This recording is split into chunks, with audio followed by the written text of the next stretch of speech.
તો દર્શક મિત્રો અત્યારે સૌથી પહેલા વાત કરવામાં આવે તો જામનગરમાં ગઈકાલે ગોપાલભાઈ ઇટાલિયા ઉપર જે જૂતું લઈને હુમલો કરવામાં આવ્યો હતો ને ત્યારબાદ કેજરીવાલ સાહેબને ખબર પડી ગઈ કે મારા ધારાસભ્ય વિસાવદર આમ આદમી પાર્ટીના ધારાસભ્ય ઉપર સાહેબ આ શું છૂટો ઘા કરી નાખ્યો, યા તો એલાન કરી નાખ્યું કે હું હેલિકોપ્ટર લઈને ગુજરાતની અંદર આવી રહ્યો છું.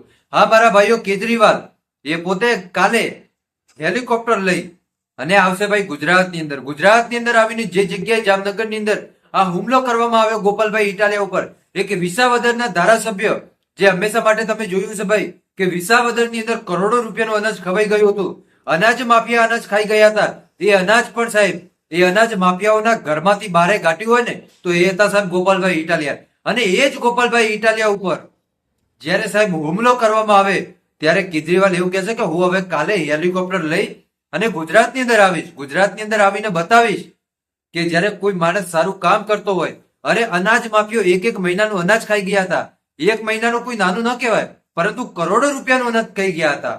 અને એ અનાજ માફિયાઓના ઘરમાંથી લગભગ 100 બોરી જેટલા ઘઉં પણ બહાર લાવ્યા હતા. અને એ કોને બહાર લાવ્યા તો ગોપાલભાઈ ઇટાલિયા.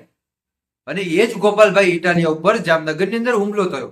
હવે તમે વિચારો સાહેબ, જે માણસ સારું કામ કરતું હોય એના ઉપર હુમલો થાય, જે ખોટું કામ કરતું હોય એના તો લોકો વખાણ કરે. આ જ છે ને ભાઈ દુનિયા, આ જ કળિયુગ ભાઈ, કે જે સાચો માણસ હોય એકલો હોય અને ખોટો માણસ હોય એની વાય આખી દુનિયા હોય.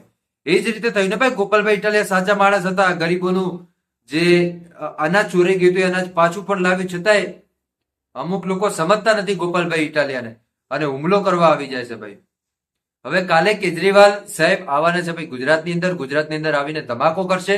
એટલે કાલે આપણે જોઈશું કે ગુજરાતની અંદર આવીને કેજરીવાલ શું કરે છે ભાઈ, શું મોટા પડકારો ફેંકે છે મોદીને.